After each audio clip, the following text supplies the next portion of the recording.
75 დღიანი ჩელენჯი დაიწყო, უნდა დავიკლოთ 15 კილოგრამი და ავიდე ჯამში 70 კილოგრამამდე დღე პირველი. ვიწყებ მთელი დღის კვების გამზადებას ჩემთვის და ჩემი მეუღლისთვის.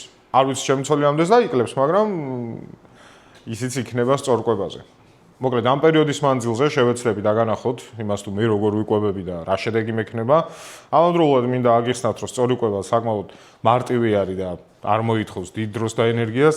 ამასთანავე შეგიძლია იყო კალორიულ დეფიციტში და იკვებო გემრიელად. მე ამ 75 დღის მანძილზე ვაპირებ დღიურად დაახლოებით 2400 კალორიის მიღებას. ერთ დღეს ავირჩევ კვირაში, პირობითად იყოს კვირა, როდესაც შევჭამ დაახლოებით 3000 კალორიამდე.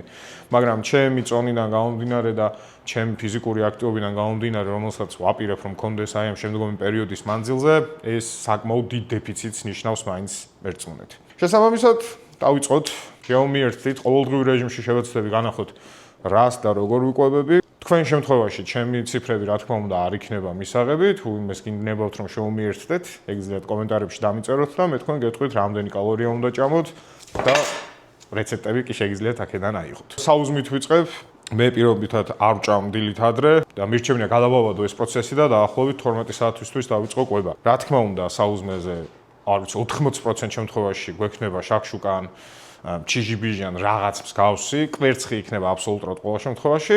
დანარჩენებს კიდე პროცესში განახებთ. დავით. რომ აქ არის თითქმის 40 გრამი ცილა, აქ არის დიდი რაოდენობით ბოჭკო, 85 გრამი არის ჭვავის პური. ჯამურად 650 კალორია და იდეალურად დაბალანსებული საუზმეა. შეიძლება იდეალურად არ გამოიყურება ვიზუალურად, მაგრამ ეგ იმის გამო, რომ ცილა აქვს უფრო მაღალი რაოდენობით. ჯამში ამ ორივე თეფში არის 1200 კალორია. ამას დამატებული საუზმის 650 დაახლოებით 1900 გამოვიდა. დანარჩენი იმ 500 კალორიას ავითვისებ ხან რაღაც ვაშლით, ან წესუმზირით, ან ნუშით, ან რაიმე სნეკით.